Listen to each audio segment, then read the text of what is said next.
Boa tarde, tudo bem? Nós somos professoras, a professora Carla, a professora Sônia.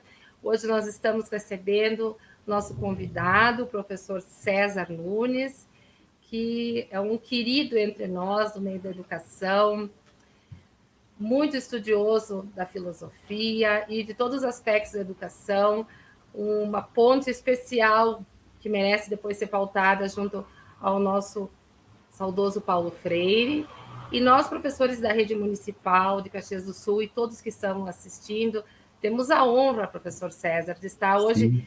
lhe recebendo carinhosamente aqui no sul do Brasil, nesse aconchego de escutar suas palavras. Eu já tive o privilégio de ouvi-lo em Aracaju, no seminário, no colóquio Educom, e foi um encantamento para mim quando eu pude conhecer alguém que transformasse essas questões das palavras em algo tão próximo de nós, professores, especialmente da educação básica, da escola pública, que estamos vivenciando, César, um momento muito diferente das nossas vidas, no qual todo mundo está passando por diferenças, mas nós, professores do meio público e muitas vezes de periferia, não tínhamos até então nenhum recursos tecnológicos, nem questões mais de avanço das questões assim de aproximação do não presencial, e estamos nos virando, nós estamos nos modificando nesses diferentes desafios e conseguindo. E hoje a nossa pauta é bem sobre essa pedagogia humanizadora. O que é pensar na humanização nesse contexto? Como nos tornamos mais humanos? Ou tudo que está acontecendo está servindo também para nos fortalecer e revelar a nossa humanização mais ainda nesse contexto? Então, é um prazer lhe ouvir, professor. Seja bem-vindo. A Sônia faz uma palavra também. Boa tarde, professor. Grande prazer em estar com você e aprendendo junto nesta tarde. Obrigada. Obrigada. Muito obrigado, professora Carla. Muito obrigado, professora Sônia, pela gentileza da abertura. Eu tenho a alegria de ter conhecido a professora Carla em congressos internacionais, e ela insistiu para que eu pudesse estar presente com a Rede Municipal de Educação de Caxias do Sul, e eu tenho muito carinho pelo seu trabalho, e também agora conhecendo a professora Sônia, então quero contribuir para que a gente passe, né, esse momento que ainda deverá nos exigir muitas coisas com serenidade, com tranquilidade, na medida do possível. A primeira coisa que eu queria destacar a todos é que o ser humano nunca faz perguntas para as quais ele já não tenha as respostas embrionárias. Isso é um velho filósofo que diz lá no século XIX, né? Ele diz assim, o ser humano, quando encontra um desafio, ele vai ter que superá-lo. E todos os desafios que a humanidade produziu foram superados. Então, nós também venceremos esse, né? E deveremos, né, ter clareza disso, com muita aplicação científica, uma compreensão crítica e, ao mesmo tempo, muita paciência histórica para atravessar o olho do furacão, que é esse que nós estamos vivendo. Então, eu vou começar dizendo o seguinte, a educação, ela é uma prática que produz a própria condição humana. A palavra educação, no sentido aberto, ela quer dizer produzir o homem para a vida em sociedade. E a palavra educação, ela é sinônimo de humanização. Educar é o mesmo que humanizar. É uma criança recém-nascida, é uma criança, né, recém-gestada, que vai receber impulsos corporais da mãe e depois que nasce do mundo, na direção de tornar-se plenamente humana. Então, educação e humanização são palavras sinônimas. Educar é humanizar, é formar a pessoa humana, e formar a pessoa humana é educar. Então, a gente já tira de início uma ideia que humanizar seja uma atitude somente sentimental. Eu gosto muito dos sentimentos, né? E gosto muito das relações afetivas, socioemocionais, mas eu queria dizer a todas, professoras e professores, né? Boa tarde a todos e a todas, né? Que humanizar e educar articulam-se no mesmo sentido, na mesma realidade. Então, tirar aquela ideia, que é muitas vezes falsa, de que humanizar é somente uma relação de vitimização, de condoer-se com alguém. Não, humanizar é gerar critérios plenamente humanos para o desenvolvimento da nossa identidade, da nossa ontologia, do nosso ser e da nossa própria sociedade. O Walter Hugo Mãe diz assim: a educação é a alma da sociedade. Triste a sociedade que não ama a educação. Triste a sociedade que odeia seus educadores, pois não amar a educação e nem reconhecer os seus educadores é suicidar-se como sociedade. É triste quando a gente vê que em momentos profundos de crise como essa, ainda tem muita gente que, ao invés de perceber a grandeza da relação humana e a importância da escola, da educação e dos educadores, continua ainda destilando ódio no caminho do suicídio como sociedade, criticando, vomitando preconceitos, vitupérios e toda e qualquer agressividade. Então, nós temos que estar de um outro lado, estar numa posição diferente. Educar como processo de humanização, como projeção de valores, como confirmação de relações plenamente acolhedoras, daí, portanto, humanizadas, dialógicas. Nesse sentido, o Freud também diz, se as pessoas soubessem o quanto é importante educar, tratariam melhor seus professores. E é muito certo isso. Não é fácil educar. Não é fácil estar em nenhuma situação de ensino-aprendizagem na escola. Geralmente, nós, professores, estamos com mais de uma criança, né? Com uma classe, um conjunto de crianças próximos, né, do mesmo ciclo de idade, e educar a todos, repassar a todos, né, uma mensagem, que não é uma mensagem somente escrita, é inscrita, incorporada na alma, na psique da criança, na direção da humanização. É isso que nós queremos. Quando a Carla me convidou, eu fiquei pensando, né? Quanto que é importante que o professor tenha consciência do seu papel e da sua identidade. Porque nós, professores, né, somos agentes sociais de humanização. Nós somos aqueles que, por profissão e por escolha, nós manejaremos conteúdos e práticas para repassar às novas gerações aquilo que nós achamos fundamental para a humanização. E nós, nesse sentido lato da palavra educação, somos proclamadores, produtores, né? Produtores é uma palavra que eu não gosto muito, mas proclamadores é melhor, né? Da condição humana em sociedade. Agora, no sentido estrito, no sentido mais rigoroso, mais simples e mais direto, educação daí é escolarização. No sentido geral, todo mundo é educador. No sentido estrito, só os professores são educadores, né? No sentido estrito, educar é criar, produzir, reproduzir, transmitir, incorporar, né, e repassar para as novas gerações os conteúdos, as atitudes, os valores, os conhecimentos socialmente acumulados pela humanidade. Então, no sentido geral, todo mundo é educador. No sentido estrito, só os professores são educadores. Vocês já devem ter notado e lido e visto que em sociedades mais simples não há escola, só nas sociedades mais complexas. Por exemplo, entre os indígenas da Amazônia, tão abalados hoje por um sistema econômico perverso, né? Tão negados no seu direito, invadidos em suas terras, em suas culturas, né? Que a gente sonhava que já tivesse sido superado, né? Gente inescrupulosa indo fazer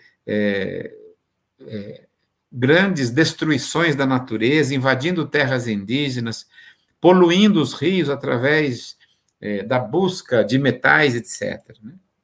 Mas os indígenas não têm escola, não tem um lugar chamado escola. A casa, né, a oca e a tribo, né, toda ela circular e não há escola. Por quê? Porque eles não chegaram num estágio de divisão dos trabalhos. Então, o pai é educador, a mãe é educadora, o xamã ou pajé é educador, o cacique, que é um nome meio impróprio, né? O líder é educador, a sociedade inteira é educadora. Entre os aborígenes da Austrália, não existe educador. Tem um filme lindo chamado Austrália, na qual um menino que vive numa colônia, né, inglesa, ele tem que fazer o caminho com o seu avô, porque o seu avô vai explicar toda a trajetória da sua identidade junto naquele caminho do avô. Porque nas sociedades mais simples, são as pessoas mais idosas que detêm os saberes, são livros abertos, são enciclopédias vivas, como era no Brasil até uns 50 anos atrás, antes da industrialização, né? São os livros vivos, livros né? vivos, cara, isso mesmo. Agora, a escola foi inventada quando a sociedade ficou mais complexa. Quem é que inventou a escola? A gente estuda o Egito, não foi o Egito. Não tem escola no Egito. A gente estuda a Mesopotâmia, não tem. A gente estuda a China antiga, não tem. Quem inventou a escola foram os gregos, né? No século V a.C., Sônia, né?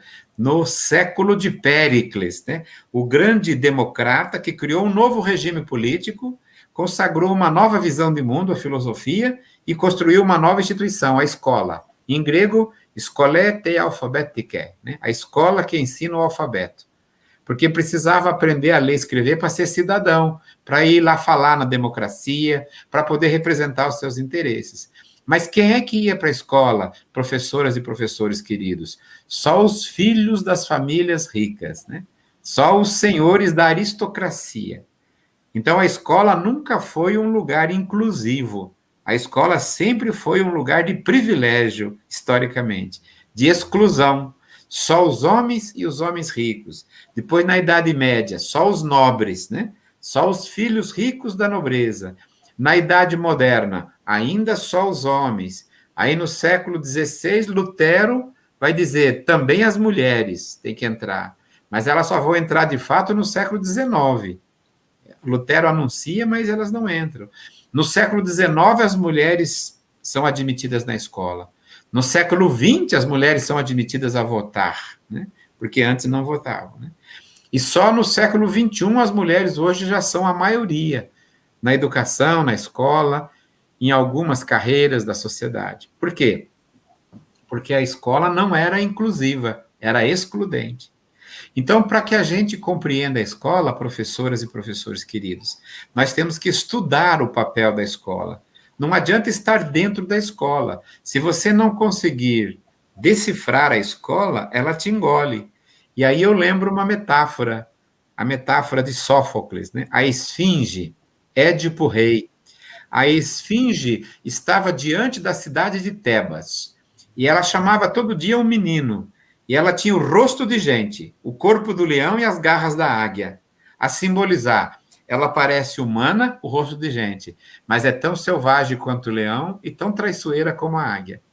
E aí a esfinge dizia, o que é, que de manhã tem 4 patas, no meio do dia tem 2, e ao final da tarde tem 3. E todo mundo que não sabia decifrar o enigma da esfinge era devorado por ela a partir das suas entranhas. E o dia que chega a vez de Édipo, ele, ladino que era, a esfinge fala, o que é? Ele fala, eu sei, dona esfinge. Eu imagino assim, né? Eu sou criativo. É o ser humano que de manhã engatinha, parecendo ter 4 patas. No meio do dia, bípede, anda sob 2 pés. E no fim da vida, que é o fim da tarde, pega uma bengala que parece uma terceira perna. A esfinge desvendada dá um grito e vai para o Hades, libertando a cidade. E Édipo vira rei e ganha de presente a mão da rainha Jocasta, que sem o saber era sua mãe. Mas eu não vou contar a história toda. Eu queria que vocês guardassem comigo o enigma da esfinge. Decifra-me ou eu te devoro. Quem não decifrar a escola, quem não decifrar a pandemia, quem não decifrar o mundo de hoje, vai ser devorado por ele. E vai ser devorado muito rapidamente. Então, o que é que faz com que a gente tenha uma chance de decifrar a esfinge, de decifrar a pandemia, de decifrar o mundo que nós vivemos? É quando a gente conhece a vida humana. O que é que a gente faz quando criança? O que é que a gente é quando adulto? O que é que a gente segura quando idoso? Porque idoso é uma contagem de idade. Velho é uma questão de uso. Então, eu não gosto da palavra velho. Eu sou idoso, mas não sou velho. Velho é uma geladeira, velho é um fogão que você, de tanto usar. Mas idoso é aquele que é versado em anos, né? Então, gosto que me chame de idoso, mas não gosto que me chame de velho, né? Porque velho é uma coisa aplicada à materialidade do mundo. Então, vejam, o idoso, né, a conjunção de idade. Nós precisamos, professoras e professores, decifrar a esfinge, decifrar a sociedade, decifrar a pandemia, para a gente não ser devorado por ela. Eu sou professor na Unicamp, sou professor no curso de pedagogia, gosto de dar aula para o primeiro ano, as pedagogas e pedagogos, né? E eu já vi alunos meus que, depois de formados, entrar numa escola e 3 semanas depois, desanimados, tristes, falando a mesma coisa que outros de 40 anos atrás. Eles não querem nada com nada. Eu não sei por que eu estou aqui. Ai, como eu gostaria de ter escolhido outra profissão. Ou seja, não decifrou a esfinge, já foi engolido pela escola meritocrática, pela escola autoritária, pela escola classificatória de crianças, né? Escola não tem que recolher criança, recolher é lixo. Escola tem que acolher criança. E acolher é uma atitude humanizadora. Recolher é guardar, como se fosse depósito. Cuidar de uma criança de maneira higiênica e nutricional na escola, manicômio também faz, hospital também faz, não é isso que diferencia a escola. A escola é um lugar de acolhimento humano, de vivências profundas, na educação infantil, no ensino fundamental, no ensino médio e depois também no superior. Então, eu acho que nós temos que decifrar a esfinge, decifrar a escola. A escola na qual nós atuamos, professoras e professores, não foi produzida por nós, professores, não foi produzida para acolher todo mundo, não. Ela tem resquícios do passado. Quando a gente canta o hino nacional, a gente fala paz no futuro e glória no passado. Na educação, paz no futuro vamos desejar, mas glória no passado não tivemos, né? A escola sempre foi para os filhos dos coronéis, a escola foi para a classe média, foi para os segmentos, né, militares, eclesiásticos, etc., mas não foi para a população. A ideia de que a escola é para todas as crianças é de 1988, juridicamente. Antes ela foi proclamada, mas não tinha políticas públicas para acolher todo mundo. A expansão das vagas escolares, né, é fruto da redemocratização do Brasil de 1988. Nós tiramos a educação infantil da assistência social e colocamos na educação básica. Ela hoje é educação. Então, a ideia de uma educação e de uma escola como direito para todos, ela é muito recente. Ela é de 88. E aí, nós, professores, né, prestamos concursos, né, estudamos uma licenciatura e estamos na escola. Mas é preciso decifrar a escola, senão ela te engole. Você fica desanimado, pessimista, avaliador, insensível, frio, calculista, reprovador de criança, né? Sem perceber, porque isso está impregnado nos próprios da escola, no prédio da escola. Se você não falar a palavrinha do ético, que é a vida humana, ela te engole a partir das suas entranhas, né? E aí a gente precisa decifrar a escola. A prática educacional escolar tem que ser uma prática de formação humana e não de treinamento da memória e do cérebro para se vender melhor no mercado de trabalho. Isso é muito pobre. Submeter a escola para preparar a gente para o mercado de trabalho. Muito pobre. Num tempo que está acabando os empregos, né? No tempo em que a classe operária quase não existe mais, todo mundo está prestando serviço no terciário. Então, a função da escola não é ser serva do capitalismo, do mercado de trabalho, como enfiaram na nossa cabeça tantas vezes. A escola não é cobrança e preparação, treino para inserir-se na sociedade como produtor e como cidadão. Primeiro, porque a criança já é cidadã desde que nasce, não é futuro cidadão. Ela é cidadã enquanto criança, enquanto adolescente, enquanto jovem. Não se iludam. Não é cidadão quando faz 16 anos, pode votar, tira a carteira de trabalho, ou então tira aí um tipo de um documento, né, formal. Não. A criança é cidadã pela humanidade dela. Na Constituição está escrito: a educação é direito subjetivo e social, dever do Estado e da família. É direito dela, direito da criança.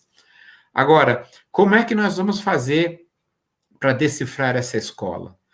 Nós precisamos estudá-la, né? Não basta estar na escola, tem que lutar para compreender quais são as diretrizes que a produzem, quais são as ideias que pesam sobre ela, quais são os dispositivos pedagógicos, avaliativos que pesam sobre ela. Não é ir aceitando tudo, tem que ter pensamento crítico, pedagógico e científico para debater. E debater não é contrapor-se, é tentar entender as causalidades, tentar entender as causas. Eu acho assim, a tarefa de decifrar a escola, ela leva a vida inteira para a gente transformar a nossa prática em uma prática humanizadora.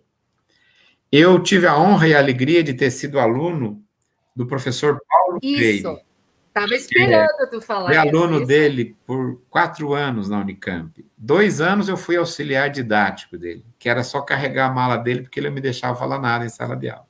E 1 ano fui motorista. Eu buscava e trazia de São Paulo para a Unicamp. E o Paulo Freire marcou minha vida. E eu, alguns anos atrás, sofri uma situação que eu não desejo a ninguém, que eu tive um infarto, fiquei em casa. E tive que ficar muito tempo. E numa determinada semana eu tinha que voltar. E uma semana antes de voltar para a universidade, havia eleição para a chefia do departamento. E me elegeram chefe do departamento, porque eu não pude me defender.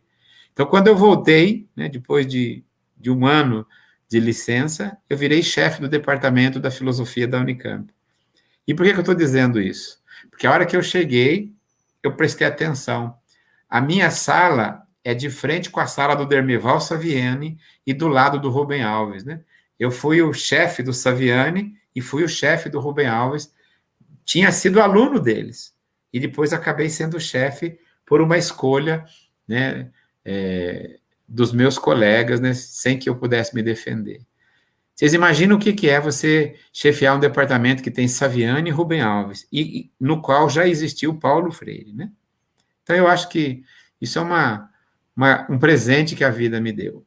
E eu aprendi com esses mestres, né, com Paulo Freire, a educação como consciência, como compromisso, a ideia de que todo mundo aprende o tempo todo, que as crianças têm saberes, que as infâncias têm culturas infantis, adolescentes, e que o professor tem um outro tipo de saber, que ele tem que compor e ajudar, mas não é o professor, digamos, magistrocêntrico, considerando que a criança não sabe nada, e a metáfora que ele usou, pensando na memória da criança como um banco de dados, educação bancária, que ele vai enfiando todo dia alguma coisa e de 2 em 2 meses manda tirar tudo das carteiras e manda que a criança escreva num papel. Que coisa ridícula.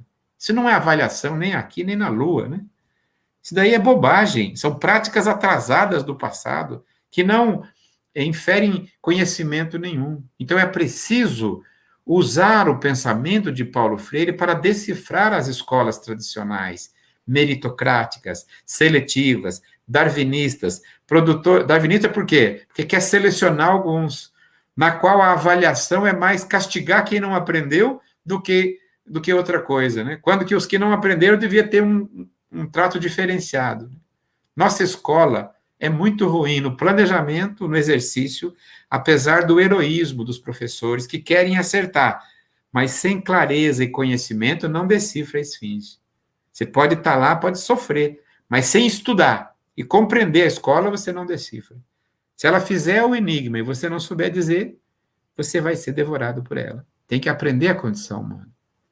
Agora, além disso, né, além dessa disposição, como entender essa pandemia? Como entender o momento que a gente vive? Primeiro, essa pandemia é muito provável que tenha vindo da China, numa região altamente agriculturalizada, né? Lá, a agricultura tomou todos os espaços para plantar e plantar para alimentar 1 bilhão e 300 milhões de pessoas.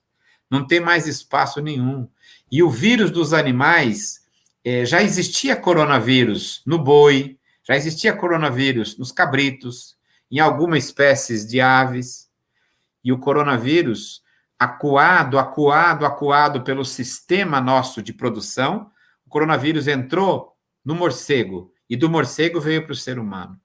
Então, o coronavírus, a pandemia da Covid-19, é fruto de um tipo de sociedade que nós vivemos, que quer plantar em todo quanto é lugar, que quer derrubar toda a floresta, que quer poluir todos os rios, que quer fazer cidade de 10 milhões de pessoas, com carros jogando toda hora gás carbônico, furando a camada de ozônio, não tendo água para todo mundo, gerando 2 cidades, as alfaviles e as favelas.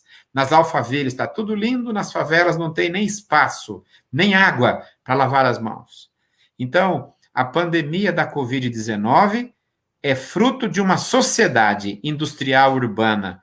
Vocês podem perceber que a Covid-19 ela é mais letal nos 20% dos mais pobres, porque nas camadas 20% mais ricas eles têm outros mecanismos, né? Além do espaço urbano, além da própria casa, do acesso aos bens sanitários, né? É na favela, é no lugar pobre, é no casebre, né? É na marginalidade da sociedade que a Covid prolifera. Então, é um vírus sociológico, além de sanitário. Acho que a pandemia mostrou que a saúde pública tinha que ser melhor. Alguns países que tiveram saúde pública boa conseguiram se salvar, mas países que não tinham tiveram que gastar milhões, né? Os Estados Unidos da América, hoje um dos maiores, né, índices de incidência da Covid, sabem fazer foguete para a Lua, mas não tinha máscara. Tinha que comprar máscara da China. Não tinha produtos primários, né, para todo mundo. E teve que distribuir dinheiro, teve que distribuir dólares, mais do que tiveram que reconstruir a Europa. O dinheiro que deram para superar a Covid nos Estados Unidos foi maior do que o volume de investimento no Plano Marshall para recuperar a Europa. Então, não foi pouco dinheiro, foi muito dinheiro. Agora, tentando corrigir de imediato algumas coisas, né? Se a gente tiver a Covid e não modificar com relação à natureza, que agora nós estamos provocando cataclismas, né? É neve. Nós tivemos neve no Brasil em setembro. Neve, né? Tivemos calor de 40 graus, tivemos tufões, tivemos terremotos, maremoto. Coisas que a natureza se vinga, a mãe natureza... Não, se vinga é uma palavra humana. A mãe natureza cobra, é melhor, diferente. E se a gente não modificar o mundo depois da pandemia, vai vir o novo coronavírus, a Covid-20, a Covid-21, a Covid-22, até chegar um dia um big vírus contra o qual nós não tenhamos nenhuma possibilidade. E a espécie humana pode estar ameaçada se ela não mexer profundamente. Porque a vida no planeta não precisa do ser humano. Nós é que precisamos do planeta. A vida pode continuar sem a gente, se a gente não destruir tudo. Então, eu acho que a gente tem que ter uma profunda, né, concepção humanizadora e sustentável como professores, né? O lixo tem que ser hoje uma prioridade das escolas. Jogar tudo dentro do lixo, não deixar papel, não deixar, tristemente, o plástico, que leva 250 anos para decompor uma garrafinha plástica. E todo o plástico, professoras e professores, jogado na rua, que não no lixo reciclável, vai para o rio e acaba no mar. Não tem outro caminho. Vai para o rio, do rio para o mar. Tem um lugar no mar que já não tem mais como navegar, de tanto plástico que tem. Será, César, que nós teremos, então, a partir dessa concepção humanizadora vivenciada durante a pandemia, e pós-pandemia, será que nós teremos um olhar diferente para o currículo, talvez, escolar também? Claro, cara, Uma nós temos que perspectiva ter, humanizadora?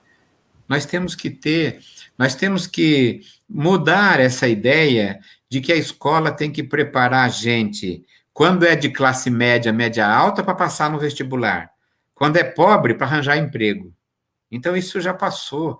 A escola não é isso. A escola é herança humanizadora, socioemocional, afetiva. Tem que dar autoestima, tem que melhorar o vocabulário, tem que criar narrativas positivas e amorosas para as crianças. Tem que ensinar as crianças a pesquisar, porque as crianças hoje estão mexendo nos celulares pela indução da indústria digital. Eu acho que quem teria que ensinar a mexer nos celulares teria que ser a escola. Pautar a cultura digital através da finalidade pedagógica e não ficar aí vendo jogos, games, violência, exotismos, coisas fake news, né? Então, o currículo tem que ser um currículo que fale mais ao coração que ao cérebro, mais relações de sentido para a vida do que a quantidade de conhecimento e saberes que você tem, né?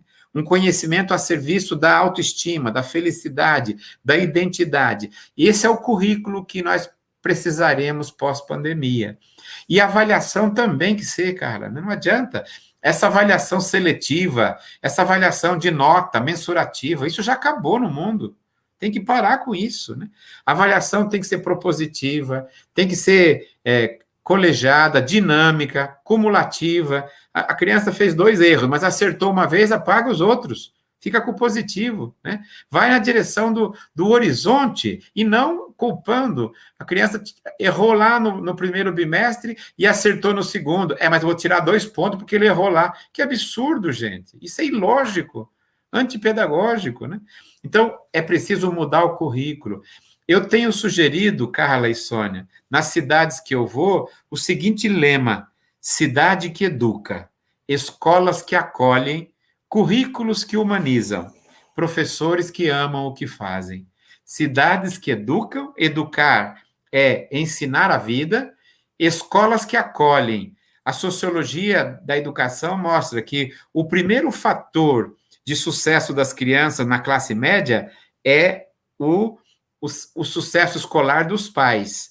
Quando os pais têm importância na escola, a classe média transmite para as crianças. Mas nas camadas populares, qual que é o primeiro fator de sucesso? É o acolhimento da escola. É quando a professora chama pelo nome, lembra de onde você veio, pergunta como é que você está, não deixa ninguém, né? Ninguém ratificar preconceito, racismo, sexismo. Quando a professora é modelo de acolhimento humano. E o dia que a autoridade afetiva das professoras e dos professores se implementa no coraçãozinho das crianças, acabou. Porque a única autoridade que o mundo ainda sustenta é a autoridade afetiva. E a autoridade afetiva vem com coerência.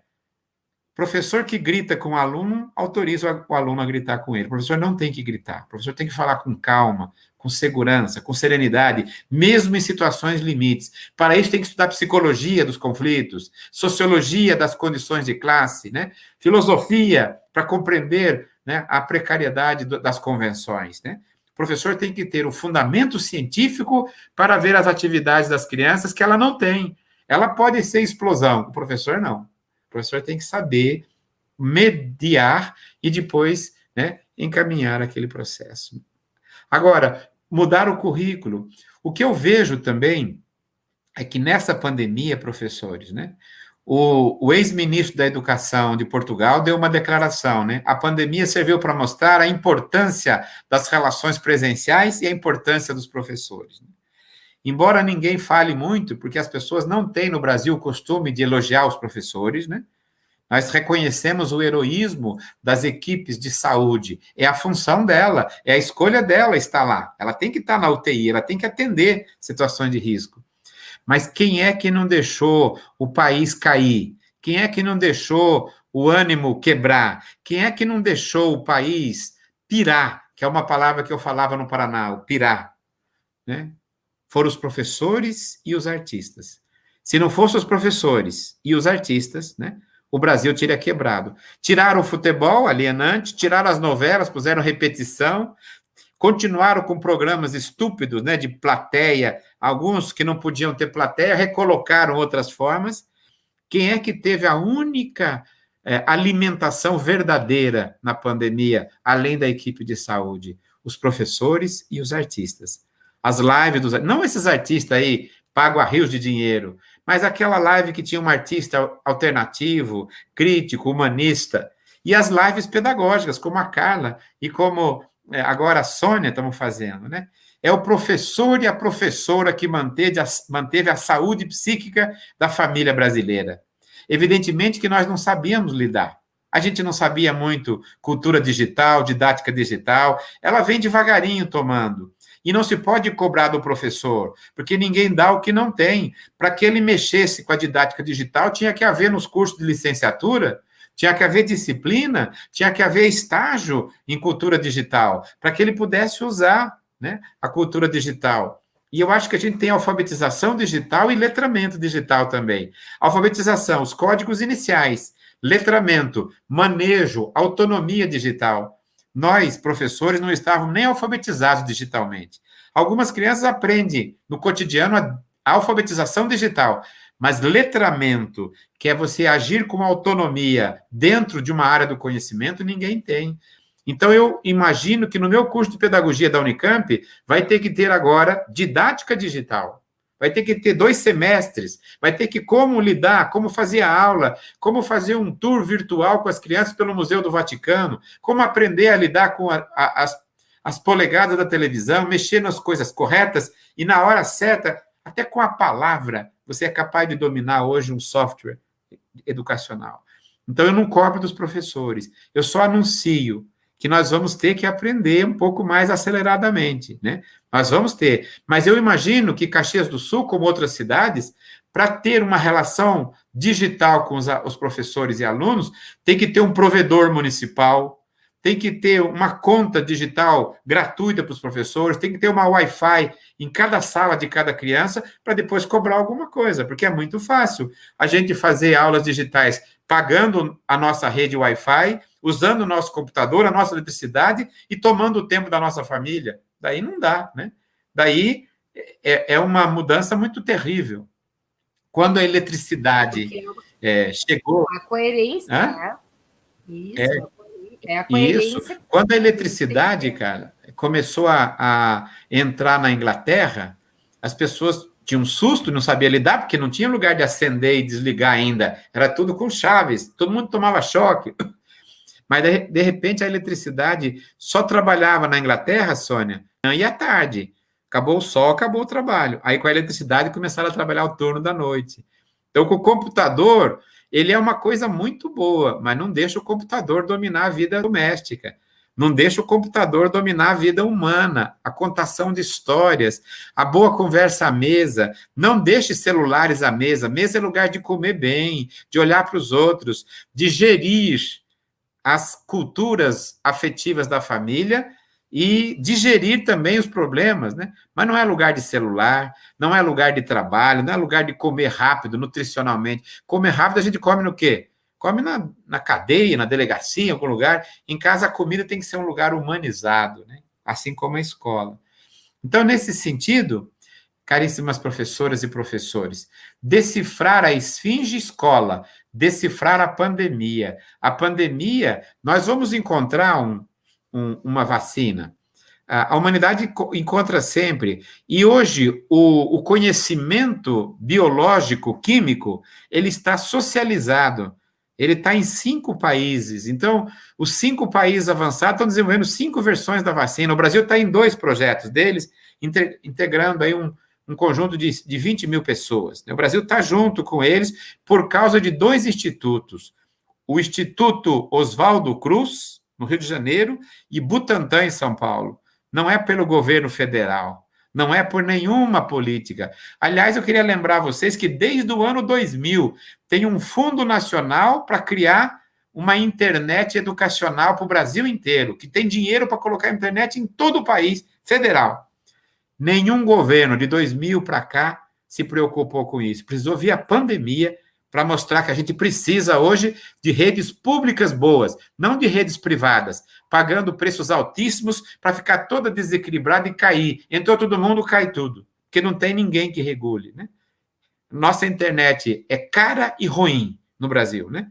Todo mundo que conhece sabe de outros países onde há uma regulação muito maior. Então, nós precisaremos também nos apropriar da cultura digital, pedagogicamente, através da escola, e não deixar com que as grandes empresas venham dar curso para nós e trazer as palavras da administração da economia. Nós queremos palavras pedagógicas, né? Nós queremos palavras humanizadoras. E a humanização, caríssima Rosa, muito obrigado. A humanização, ela é a gente reconstruir alguns protocolos afetivos. É dizer um bom dia, olhando nos olhos, né? A gente não vai poder abraçar hoje, porque o abraço vai ter que sofrer protocolos, mas a gente pode exagerar nas palavras. Se a gente não pode usar o corpo, fale bem. Ligue para os alunos, volte ao velho e bom telefone, mande mensagens, eu estou com saudade de vocês. Os alunos estão morrendo de saudade da gente, né? Porque eles sabem o nosso valor. Muitos pais começaram a descobrir o valor dos professores. Perceberam que escola não é depósito, escola é lugar de vivências humanizadas, né? E que eles que só viviam com as crianças em período de férias, perceberam o quanto é difícil. Mas o pai tem que aprender uma coisa, que pai também não é professor e professora. Pai não tem que dar aula. Pai tem que ajudar as crianças, se já ajudava antes, não querer se reinventar agora. Isso aí é artificial e mentiroso. Vira uma gambiarra tecnológica, né? Nós não queremos gambiarra, nós queremos formação cultural digital para a humanização. E toda digitalidade tem que estar submetida ao professor, ao projeto pedagógico e à humanização. Não é de competição, explorar jogos, ficar vendo, explorando sexualidade, jogos vorazes, nada disso. É uma digitalidade a serviço da humanização, mediado pelo protagonismo do professor, pelo projeto pedagógico, pela política pública municipal, estadual e federal de cultura digital. Não é deixar as empresas, né? Elas mandam em tudo, tudo. A gente não faz nenhuma live se não pagar para as grandes empresas, porque a gente não tem nada público. É tudo falsamente público, né? É tudo falsamente gratuito, porque eles ganham rios de dinheiro. Não é à toa que a Amazon está mais rica, né? A Microsoft está mais rica. Agora todas essas empresas estão cada vez mais ricas. Estão querendo quebrar os Correios, que estão em greve, porque agora é estratégico os Correios para eles entregarem tudo, se privatizar para todas as pessoas. É tudo uma grande artificialidade, né? Então tem que decifrar a esfinge, compreender a vida, decifrar a esfinge, amar as crianças, né?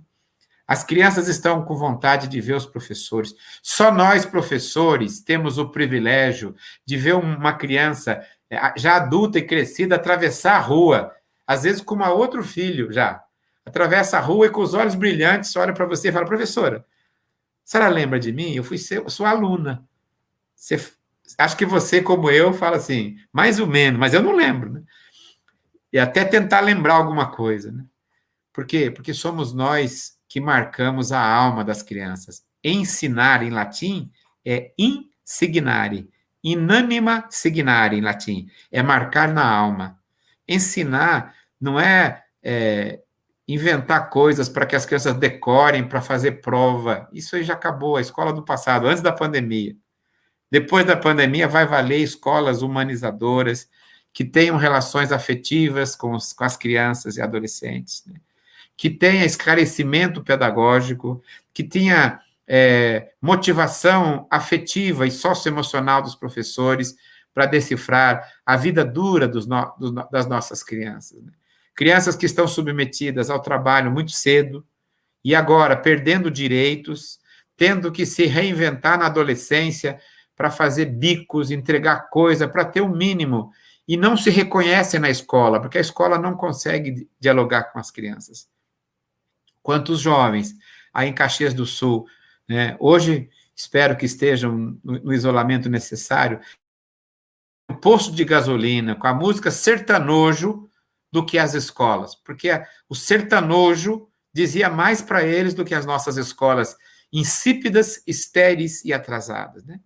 Hoje, é patente o avanço das igrejas evangélicas, e muitas delas eu respeito, mas algumas eu não respeito, porque algumas se limitaram a explorar, né, a carência afetiva das camadas populares e tentar inventar uma prosperidade falsa, uma cura mentirosa, né, de problemas psíquicos, sociológicos e pedagógicos, né, quando não sanitários e de saúde, né? Tristemente, e não só as igrejas evangélicas, também segmentos da própria Igreja Católica, que hoje ainda é uma referência no país, né? Não é esse tipo de religião que a sociedade precisa, é respeitar todas as religiões, todos os caminhos levam a Deus, que é Pai de todos e Criador de toda a vida, né? É isso.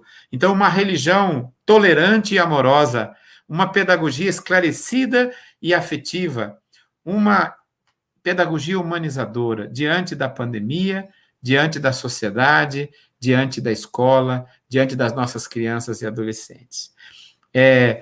Se a gente conseguir decifrar a esfinge, a gente tem uma chance. E eu acho que a lição está no próprio Édipo. Decifrar a esfinge é ter sensibilidade para a condição humana, é ter sensibilidade para com os adolescentes, é ter sensibilidade para com os jovens, né? É compreender hoje a dificuldade que as pessoas têm, porque a ciência hoje é capaz de tirar, né, o máximo da matéria. O problema hoje não é mais a materialidade do mundo, o problema hoje é o sentido da existência. Esse mês de setembro é o Setembro Amarelo, por quê? Porque o suicídio tem aumentado no nosso país, né? E cada vez mais que se afrouxam valores morais e religiosos, aumenta a decepção e o pessimismo. O professor não pode ser pessimista, né? O professor não pode, o professor tem que ser otimista, tem que ser amoroso. A escola tem que ser inclusiva. E inclusão não é acessibilidade. Acessibilidade é fazer caminhos para as pessoas que têm deficiência motora, fazer banheiros especiais. Isso é direito material. Inclusão é não chamar aqueles de, esses são os da inclusão. Isso é excluir. Inclusão é permanecer em relações humanizadas. Não é acessibilidade. Acessibilidade está garantida até por liminar de juiz. A escola não é inclusiva se não tiver uma nova relação com as pessoas com deficiência. Uma relação amorosa, uma relação que não precisa colocar todo mundo no mesmo padrão de cobrança. Por quê? Porque a vida, ela tem outra dinâmica, muito diferente dessa que a gente quer, seguindo a pauta dos resultados do mundo do sistema. Escola é do mundo da vida. Vale afetividade, amorosidade, acolhimento, sustentabilidade. E aí, professoras e professores, o Brasil vai precisar muito de professores e professoras esclarecidos e motivados para sair da pandemia.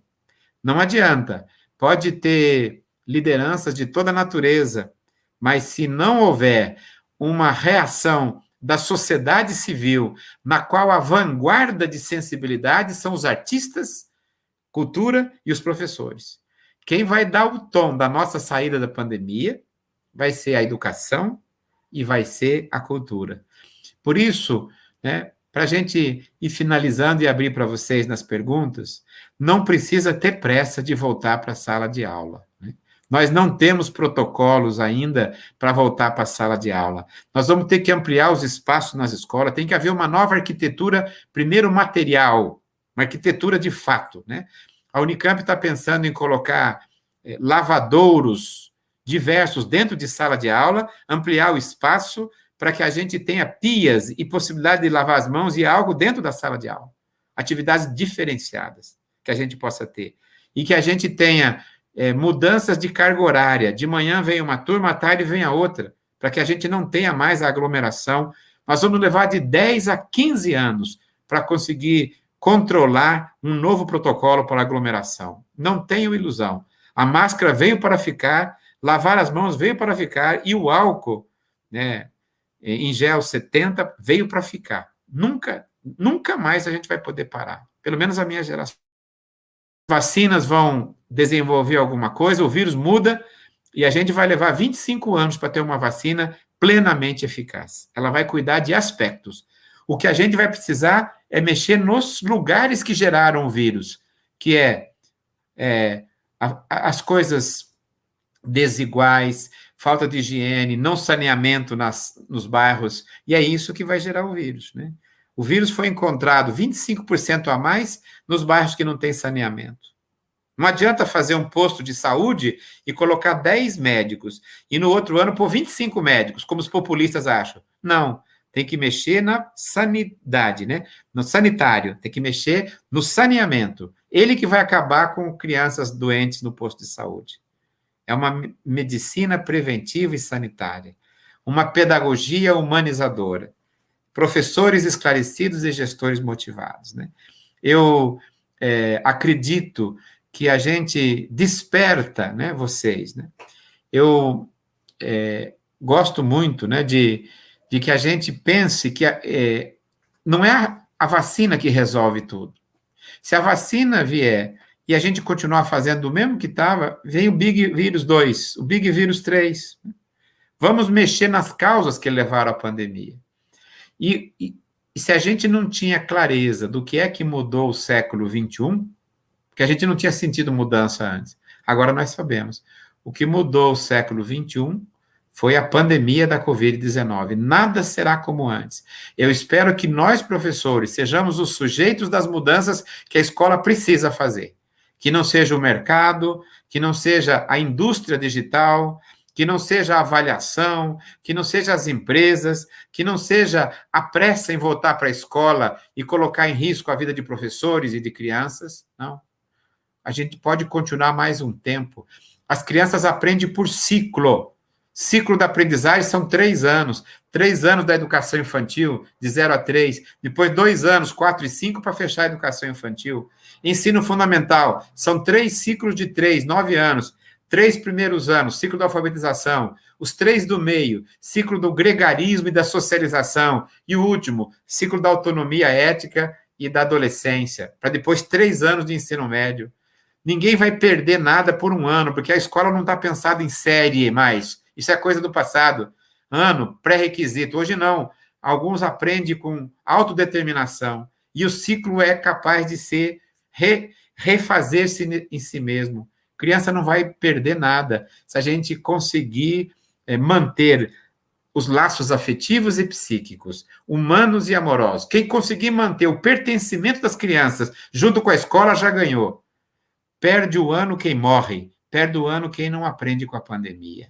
Criança não vai perder o ano se tiver adultos esclarecidos para dizer que a vida deles e qualquer outra coisa, a vida é mais importante do que qualquer outra coisa. E se preservou a vida corporal e psíquica, nós ganhamos e deciframos a esfinge. Ao decifrar a pandemia, ela vai dar um grande urro e vai se esconder no Hades. E nós, então, poderemos recuperar, né, com um esforço afetivo e emocional, a nossa função pública, que é de amar, de cuidar, de conviver, de conhecer-se, o eu, o outro e o nós, o corpo, né? E fazer com que as coordenadas antropológicas sejam as nossas realidades e as nossas proposições. Por último, eu não gosto da palavra aluno. Aluno vem do latim, aquele que não tem luz própria. Tem outros que dizem que não é essa a radicalidade etimológica, que o radical de aluno é aquele que não se nutre por si mesmo. Grande coisa, né? Ou é desnutrido, ou é opaco. Eu gosto da palavra estudante. Estudante é aquele que estuda. Mas é um desafio, porque daí estudante tem que ter uma atividade, né? Estudante não é aquele que está na escola, é aquele que estuda. Então, eu acho, professores e professoras, que nós podemos até, pela tradição histórica, né? Nós podemos até receber alunos, mas a gente tem que submetê-los a uma tal relação entre nós, né? Que a gente transformasse, pelo nosso exemplo, os alunos em estudantes. E eles virassem estudantes. Mas a gente precisa ainda, como estudante, ter disciplina, orientação, porque eles estão num momento de formação de hábitos. Agora, depois de algum tempo longo e amoroso com a gente, eles façam a passagem do estudante para o estudioso. Porque o estudioso não precisa de prova, não precisa de pressão, não precisa mais de cobrança, ainda que a gente tenha que fazer. E aí, quando ele virar estudioso, eu acho que ele está um passo de virar sábio. E aí o sábio supera tudo, né? Qualquer outra dimensão. Então, vejam, professores e professores queridos, né? Vamos considerar, muitas vezes, que o mundo produz alunos. Ao matricular-se na escola, nós lutemos para que eles virem estudantes. E eles, pela nossa coerência e pelo nosso amor, se transformem de estudantes em estudiosos. Uma professora me perguntou como, né? Nós precisamos, a meu ver, professora, refazer o pacto educacional da sociedade. Nós estamos caminhando para isso, cumulativamente. Uma educação. Hoje, as diretrizes curriculares da educação infantil, e mesmo a BNCC, ela diz de direitos de aprendizagem, campos de experiência, que é o corpo, né? O eu, o nós, né? O outro e o nós, conviver, cuidar, brincar, conhecer-se. Então, a educação infantil não é mais alfabetizar precocemente, não precisa. Escola que quer alfabetizar a criança com 4 anos, 5 anos, está atrasada, é equivocada pedagogicamente, né? A educação fundamental, ela aprende por ciclo, protagonismo da criança, culturas infantis. Então, nós precisamos conhecer mais, professora, a legislação que já está disposta sobre a prática pedagógica e criar diretrizes práticas para a nossa escola, né? Eu ouvia muita gente dizer, professor, eu quero mudar, mas eu não consigo. Durante algum tempo, eu ficava quieto. Hoje eu falo, às vezes a gente tem que insistir, a gente tem que ter o conhecimento que vem da razão, mas tem que ter a coragem que vem da prática, né? Um filósofo chamado Lao Tse, da China, ele escreveu uma frase que eu queria usar para terminar e abrir as perguntas. Ele dizia assim, um caminho de 1000 léguas começa com o primeiro passo. Muita gente conhece essa parte da frase dele porque a Seisho no Ye, que é uma instituição religiosa, coloca essa frase nos calendários.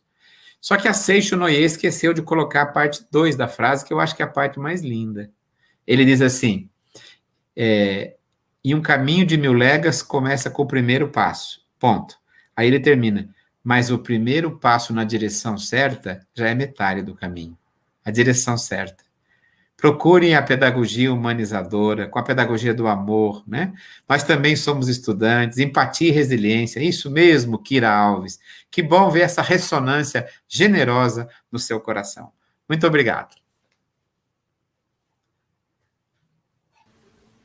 Muito obrigada, professor. Nós nos emocionamos com as falas, porque é o que nós estamos vivendo. Nós também somos professoras, e escutar isso faz bem para a alma, faz ver que nós estamos, da nossa humilde maneira, indo para um caminho que julgamos ser o mais adequado para o momento. Nós, professores, fomos assim construindo com as ferramentas que tínhamos, né, os instrumentos que possibilitavam, aprendendo também junto com os alunos e com os alunos, estudantes, podemos dizer, aquilo que precisávamos para o momento. E falando com crianças, com estudantes de adolescentes, principalmente, nós, falando por telefone ou pelas escritas, eles dizem que estão com saudades, outros que estão em sofrimento familiar, estão vivendo situações muito além da escola ou do currículo, daquilo que nós pensamos em termos de ensino-aprendizagem. E isso está causando muito sofrimento para o professor também. De ver essa situação, nós nos sentimos muitas vezes amarrados ou impotentes diante disso, mas só saber que o amor também, um telefonema, um contato, pode às vezes ser muito mais valioso que uma resposta de prova, já nos acalenta. E eu acho que isso é importante nós deixarmos para os professores, essa questão de não se prender só às provas feitas, porque nós estamos mandando atividade para os alunos, nem que seja no papel, nem que seja em outras formas, mas nem sempre estamos obtendo aquilo que gostaríamos de resultado. Então, saber que o vínculo, que o afeto também pode ser considerado como talvez mais importante nesse momento, nos dá uma fortidão aqui de dizer que estamos conseguindo superar esse problema, essa situação. O que você acha, professor? Olha, eu acho que vocês estão no caminho correto. Nós não tínhamos, nenhum de nós tinha passado por isso, o mundo inteiro não tinha. Então, hoje, manter a sanidade corporal e a saúde psíquica. O que é a saúde psíquica? Que nenhuma criança abandone a escola, que nenhuma criança desanime, né? Não precisa ter ansiedade, nós temos que mandar algumas tarefas, também precisa ser proporcional, não mande muita coisa não, né? Porque o espaço doméstico ainda é um outro espaço. E os pais deveriam também ser orientados para contar histórias da família, contar a história dos avós, contar a história, né, desse Rio Grande cheio de histórias lindas que tem. A minha avó é de Cruz Alta, né? Conheço muitas coisas, né, do mundo gaúcho por causa da minha avó, o Negrinho do Pastoreio, eu sabia de cor, né? Músicas, né? Tordilho Negro, né? Meu Deus do céu, né? O Alegrete, quantas outras, né?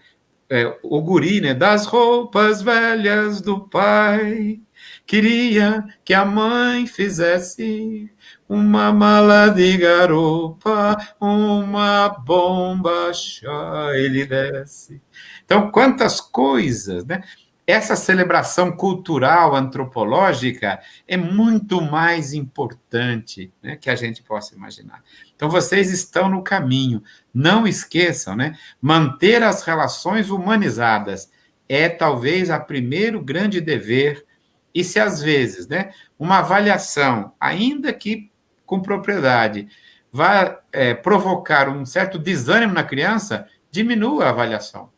Mantenha a psicologia mais do que a racionalidade da nota, né? Mantenha as crianças vinculadas, né? Parabéns, cara. Obrigada, professor. Nós vamos ver se as pessoas foram fazendo, os profs foram fazendo os apontamentos junto, né? Se alguém quiser, alguns aqui, discutir com nós, mas durante os diálogos eu vi que vários comentaram, foram acolhendo a ideia e se tranquilizando, que era bem esse o propósito, de nós ir diminuindo a ansiedade, entendendo, nos aceitando também que esse tempo também é relativo, né? Claro. Nós podemos ter muitos ganhos nesse contexto. Né? Perfeito. É isso, cara. Eu acho que aquilo que eu falei, só perde o ano quem morre e quem não aprender com a pandemia. Isso perdeu o ano. Agora, quem aprender com a pandemia e ficou vivo, ganhou o ano. É um ano importante. Eu fico imaginando aí vocês, professores, que são mais novas que eu, né? Fico pensando assim, eu quero ter muito netos, não tenho ainda, e bisnetos. Eu fico imaginando um dia que o bisneto chegar em casa e falar assim, Bisa, o que foi que aconteceu em 2020 que a professora mandou a gente pesquisar? E você vai tossir, pegar um copo d'água, ou então um chimarrão aí no Rio Grande, né, para fazer uma pose, e vai dizer, naquele ano, né, um vírus mortal saiu do mundo animal e atacou os seres humanos. Está aí, né? Verdade. Mas os seres humanos reagiram, e eu estava do lado dos que reagiram no sentido de superar as causas que levaram àquela pandemia. Era a desigualdade social, o ataque ao meio ambiente, a destruição das florestas, né? A poluição do gás carbônico. E aí nós criamos energia limpa, nós colocamos saneamento nas cidades, nós ampliamos o trabalho e a qualidade salarial e a arquitetura das casas para serem muito mais arejadas em toda a sociedade. E aí, com o tempo, a gente venceu o coronavírus. Aí o nosso bisnetinho vai sair correndo, né? Nossa, é emocionante isso aí. Então, professor, nós temos toda a equipe aqui esperando uma música sua para finalizar essas relações humanas que também se fazem com as emoções, que se fazem com o cantar, com o sorriso, com o brilho nos olhos, com aquilo que mexe no coração, porque nós sempre temos a esperança, né? Aquilo que já dizia Paulo Freire, e que acho que o professor, que ele se assume de fato na sua docência, na sua relação com o saber, e nesse saber nós trazemos Charlot, na relação consigo, com o outro, com o mundo, né? Nós sempre acreditamos que podemos transformar a realidade, e as pessoas que transformam também a realidade, acreditando que é possível, e de tudo sairemos melhores nisso. Como você mesma fala, falou, nós seremos seres humanos, eu acho, muito melhores, principalmente nas relações humanas. No contato, no toque. Carla, eu tinha pedido que o meu filho trouxesse o violão, mas ele não conseguiu chegar a tempo. Então, para cantar, eu acho que vai ficar para uma outra hora. Mas eu queria lembrar algumas músicas, né? Eu queria lembrar o seguinte: o dia que eu fui lá para Aracaju, que eu conheci você, eu fui pegar o avião e liguei o rádio do meu carro, uma música tocava, Deixa a Vida Me Levar, Vida Leva Eu, que vocês sabem muito bem, do Zeca Pagodinho. Eu desliguei, porque eu falei para mim, eu não sou papel no vento, eu não deixo a vida me levar, eu faço o meu caminho. Andei um pouquinho mais e liguei numa segunda estação e um grupo mineiro muito conhecido cantava, eu vou deixar a vida me levar. Eu falei, não é possível, né? É a mesma mensagem. E desliguei. E já chegando no aeroporto, eu liguei numa terceira estaçãozinha, antes de aguardar o embarque, e um cantor da minha geração, da minha época, chamado Raul Seixas, ele dizia, tente outra vez. Não diga que a vitória está perdida. Tenha fé em Deus, tenha fé na vida. Levante suas mãos sedentas e recomece a andar. Não pense que a cabeça aguenta se você parar. Há uma voz que canta, uma voz que gira, bailando no ar. Queira, basta ser sincero e desejar profundo. Você será capaz de sacudir o mundo. Nada acabou. Então eu queria terminar com essa música, né? Com esse texto lindo. E numa outra oportunidade eu vou a Caxias para tocar presencialmente, né? Tente outra vez, professor. Tente outra vez, professora. Não diga que a vitória está perdida, pois é de batalhas que se vive a vida. Essa é mais uma delas. Muito obrigada, muito obrigada.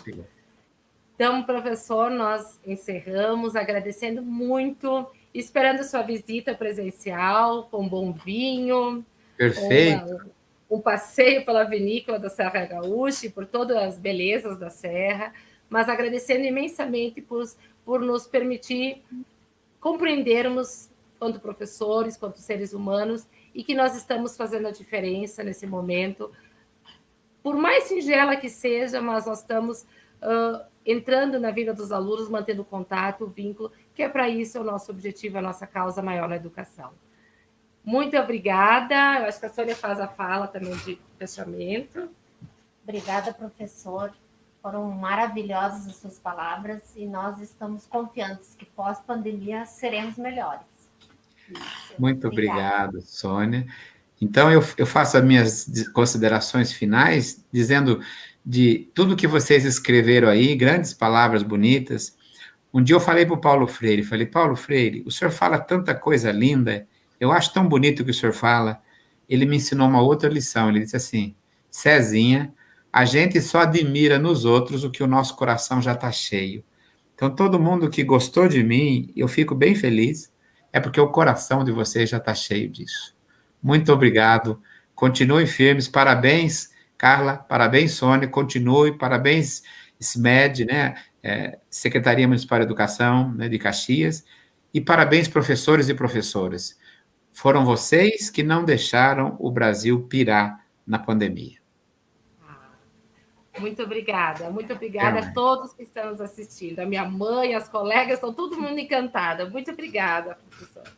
Obrigada.